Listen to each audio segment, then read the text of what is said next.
जैन धर्म के कुछ शब्द ऐसे हैं जो हमें कड़े लगते हैं।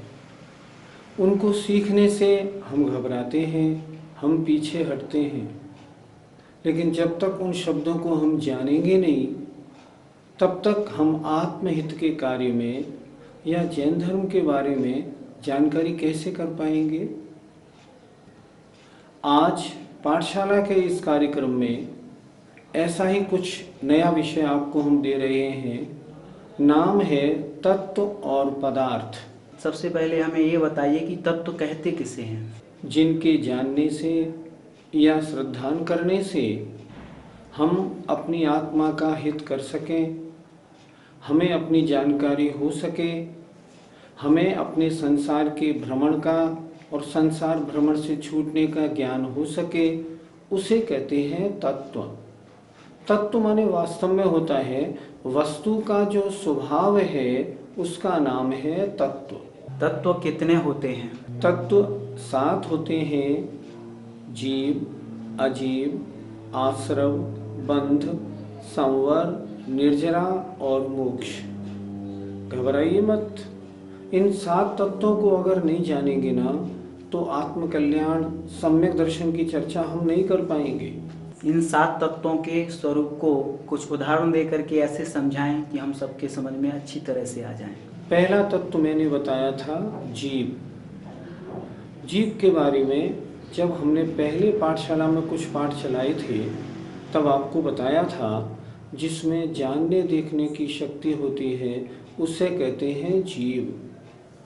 जीव का स्वभाव क्या होता है? चेतना, जानना, देखना। ये पहला तत्व है।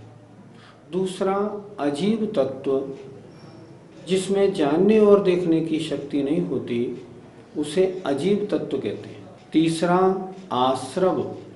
आश्रव का अर्थ होता है कर्मों का आना। कर्मों का आने का मतलब आत्मा में जो कर्म चिपकते हैं, उनके आने का नाम है आश्रव। हमारी आत्मा अशुद्ध है। हमारी आत्मा अशुद्ध कैसे है कि हमारी आत्मा के साथ कर्म लगे हुए हैं बहुत सारे। ये कर्म कैसे आए, ये हम आपको आगे बताएंगे। लेकिन इन कर्मों का आना, इसका नाम है आश्रव। और आए हुए कर्मों का आत्मा के साथ एक में खो जाना, इसका नाम है बंध। कुछ ऐसे कार्य हम करें जिससे आत्मा के आने वाले कर्म रुक जाएं, उसका नाम है संवर। अब आत्मा के साथ कर्म बहुत से लग गए, इनमें से कुछ कर्मों का आत्मा से पृथक हो जाना, उसका नाम है निर्जरा। और जब आत्मा से सारे कर्म अलग हो जाए, आत्मा शुद्ध हो जाए, आत्मा भगवान जैसी बन जाए, तब हम उसको कहते हैं मोक्ष। इस तरह तत्व 7 होते हैं। इनका जानना बहुत जरूरी है। सबसे पहले और सबसे ज़्यादा हमें जानना है जीव तत्व को। हम कौन हैं? हम अभी तक क्या मानते हैं कि ये जो शरीर है ना, ये मैं हूँ, पर नहीं। देखो, इस भूल को हमें ठीक करना है। कैसे ठीक करेंगे? ध्यान से देखें। ये जो आपको दिख रहा है, ये 2 चीज़ों का मिश्रण है। इसमें एक शरीर है और एक आत्मा है। बड़े ध्यान से सुनने वाली चर्चा है आज की। शरीर अजीव है, आत्मा जीव है, और ये इन दोनों का मिश्रण है, मिक्सिंग है। ध्यान रखिए। आपकी आंख देखती है क्या? आप कहेंगे बिल्कुल, हमारी आंख तो देखती है। आंख नहीं देखती। अगर आंख देखने वाली होती तो जो मुर्दा होता है उसकी भी तो आंख होती है। तो क्या मुर्दा अपनी आंख से देखता है क्या? नहीं देखता। क्यों नहीं देखता? आंख जो है ये एक देखने का यंत्र है। देखने वाला कौन है? आत्मा। ये 2 चीजें इसमें मिक्स हैं। जब इसमें से आत्मा निकल जाती है, हम कहते हैं मुर्दा। मुर्दा क्या है? ये शरीर। तो वर्तमान में देख कौन रहा है? मेरा आत्मा देखता है, पर आंख से देखता है। हमें इन 7 तत्वों में आज मुख्यतया जीव तत्व को समझना है कि हम जीव हैं क्या। जीव माने आत्मा। हमारी आत्मा क्या होती है, इसको हमें समझना है। हमारा आज तक जो संसार भ्रमण हुआ है, उसका कारण ये है कि हमने अपनी आत्मा को नहीं समझा। हमको आत्मा का कल्याण करना है तो हम केवल जीव तत्व को ही जान लें, बाकी 7 तत्वों को हम क्यों समझें? देखिए, आपकी आत्मा, हम सब की आत्मा अशुद्ध है। हमें अशुद्धता हटा के अपनी आत्मा को शुद्ध बनाना है। तो हम ये भी तो जानेंगे आत्मा क्या है और आत्मा में अशुद्धि क्या है। अशुद्धि माने अजीव तत्व। फिर हम ये भी तो जानेंगे ना, ये अशुद्धि आई कहाँ से? तो हम कहेंगे कर्मों के आने से आई। तो आश्रव तत्व को जानना पड़ेगा। फिर क्या हुआ कर्मों का? ये आत्मा के साथ बंध गई, जुट गई, एकजुट हो गए, इसका नाम बंध तत्व। अब इस गंदगी के लिए हमको क्या करना? सबसे पहले जो कर्म आ रहे हैं ना, उनके आने को हम रोकें, इसका नाम संवर। फिर हम क्या करें? फिर हम जो आत्मा के साथ गंदगी लगी है ना, उसको थोड़ा थोड़ा अलग करें। और हमें अगर आत्मा का कल्याण करना है, भगवान जैसे बनना है, तो हम तपस्या करें और सारे कर्मों को अपनी आत्मा से पृथक कर दें, अपनी आत्मा को शुद्ध बना लें। अगर हम मात्र जीव तत्व को जानेंगे तो जीव तत्व की अशुद्धि क्या है, उसको दूर कैसे करें, ये कैसे लगी थी, शुद्ध अवस्था क्या है, जब तक इसको नहीं जानेंगे हमारा कार्य पूरा कैसे हो पाएगा। इसलिए मात्र जीव को नहीं, हमें 7 तत्वों को जानना है। एक बात और बता दूं, संसार में 2 तरह के तत्व होते हैं।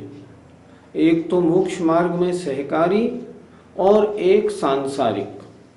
जैसे मेरे कमरे में ये मार्बल कितने रुपए का पर फिट आया, सामने जो स्टील की अलमीरा रखी हुई है ये कितने रुपए की आई, इस कमरे की ऊंचाई कितनी है, इसके जानने से आत्म कल्याण का कोई संबंध नहीं।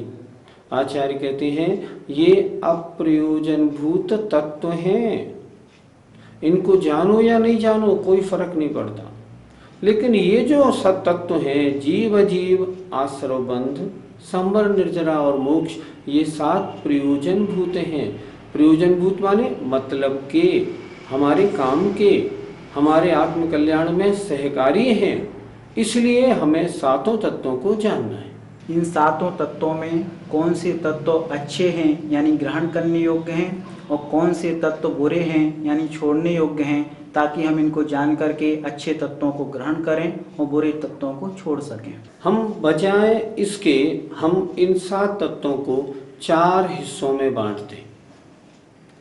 जीव और अजीव ये 2 जानने योग्य हैं, इन्हें हम कहते हैं ज्ञेय।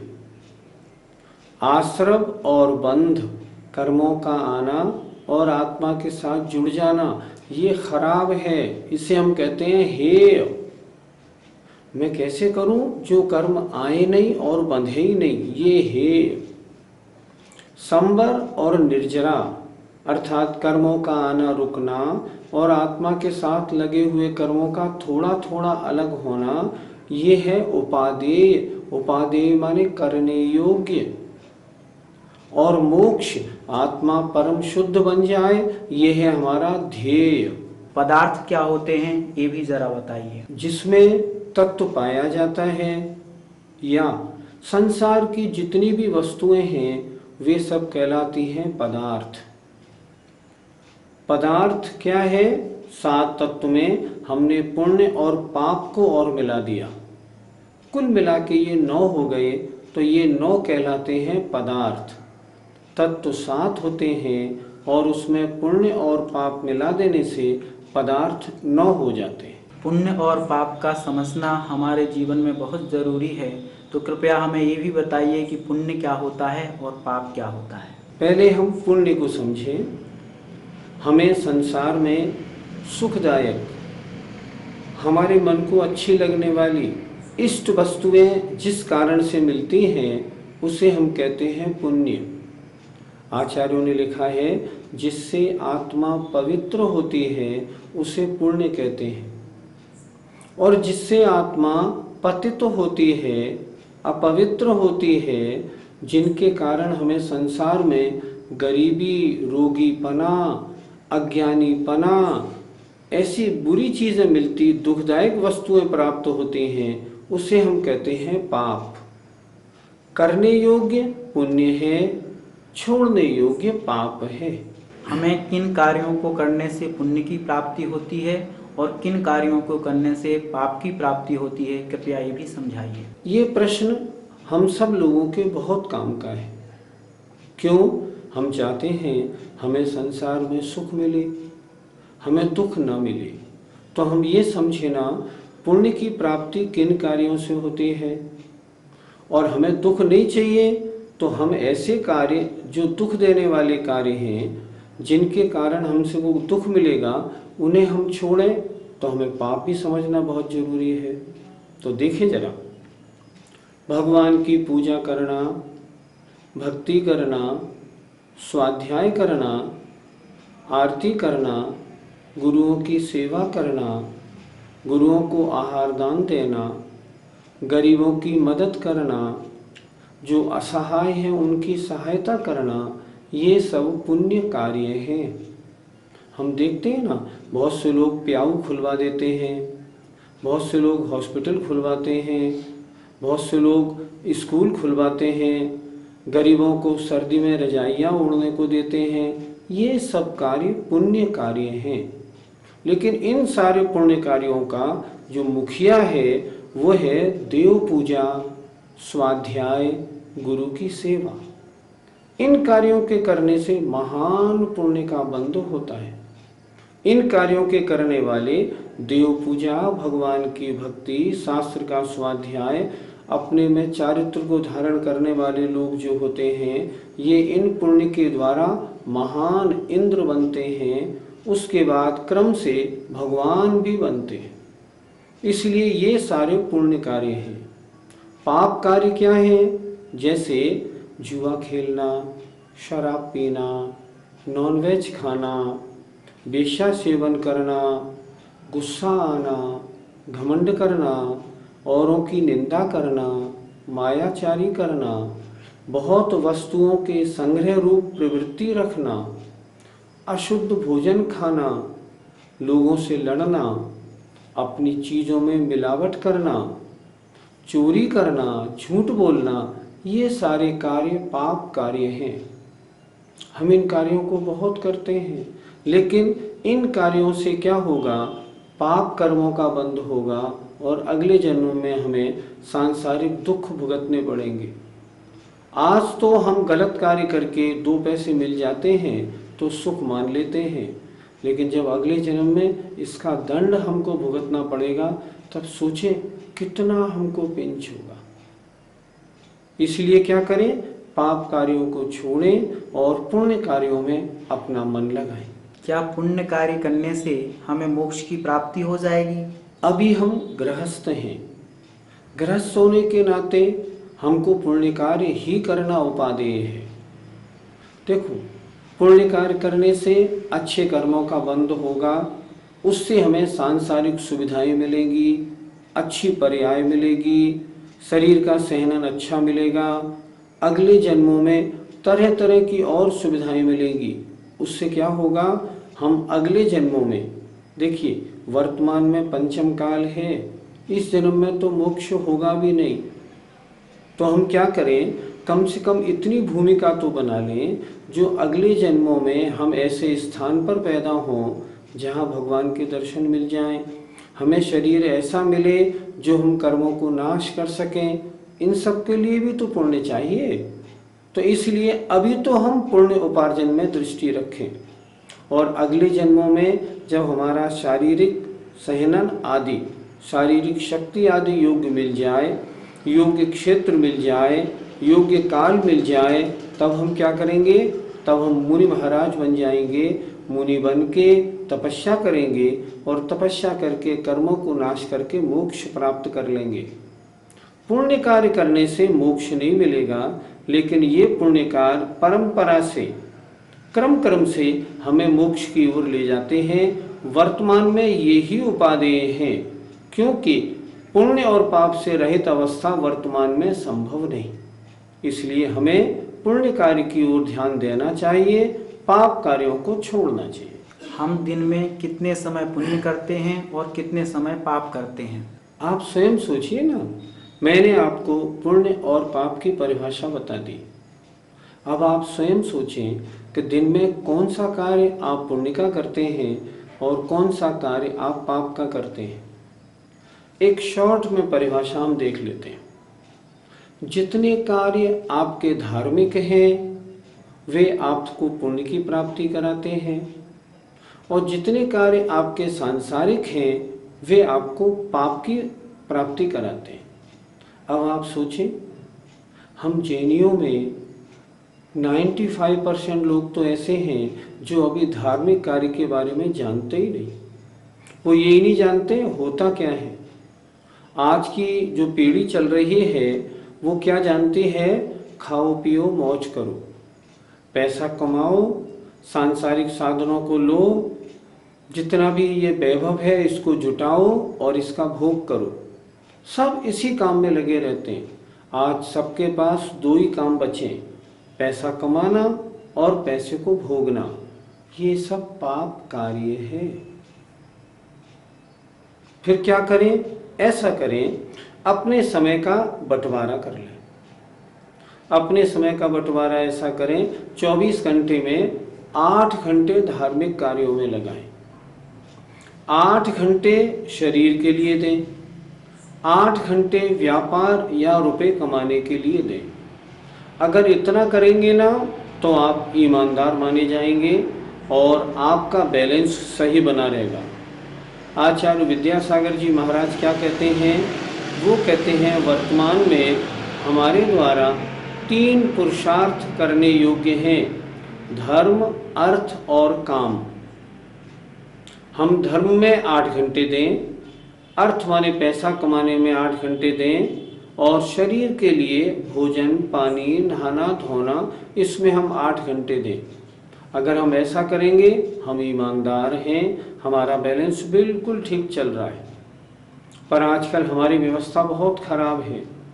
धार्मिक कार्यों में हमारे पास देने के लिए घंटा, आधे घंटा भी नहीं।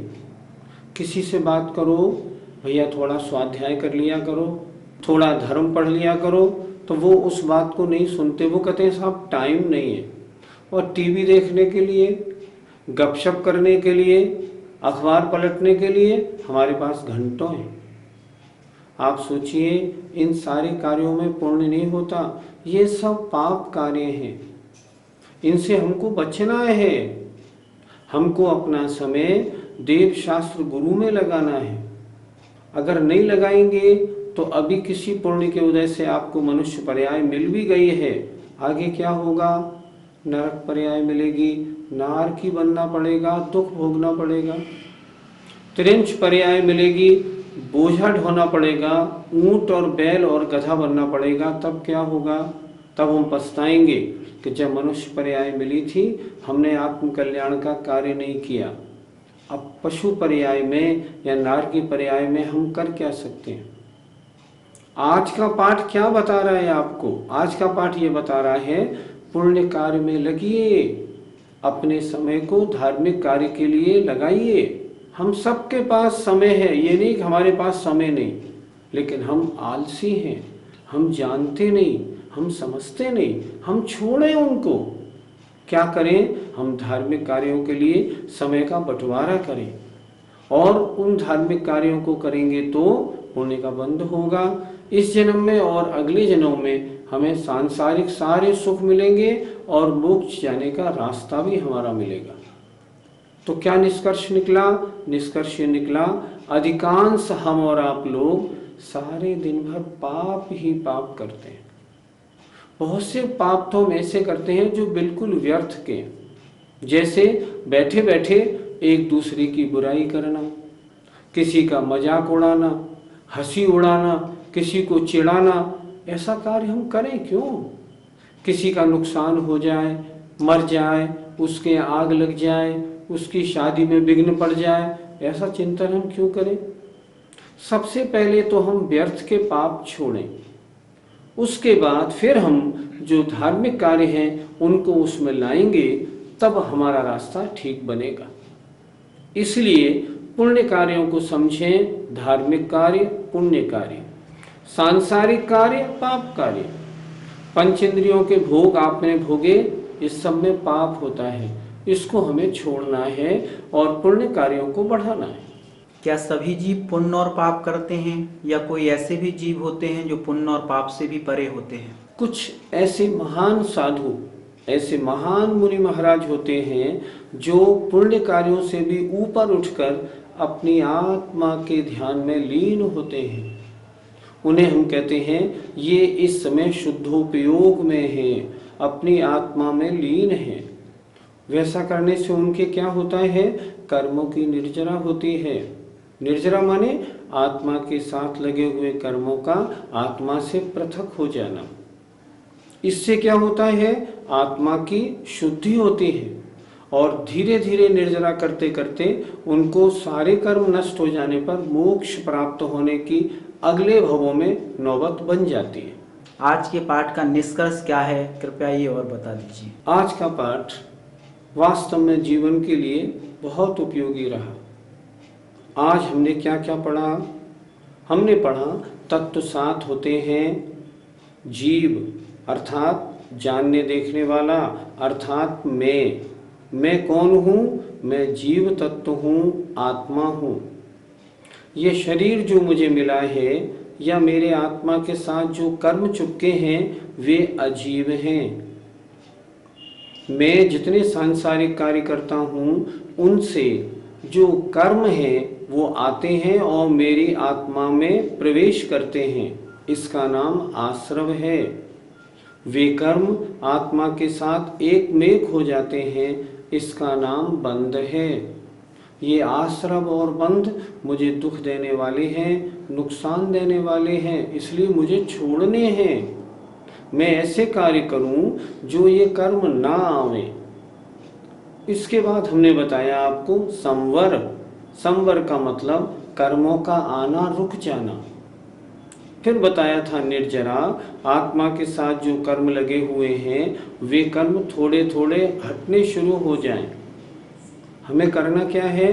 संवर और निर्जरा कैसे हो इस पे विचार करना है। संवर और निर्जरा को जीवन में उतारना है, आश्रम बंध को रोकना है। इससे क्या होगा? इससे हम धीरे धीरे अपनी आत्मा को शुद्ध बना लेंगे और मोक्ष प्राप्त हो जाएगा। हमें आज 2 बातें और अच्छी तरह मालूम पड़ी, पुण्य और पाप।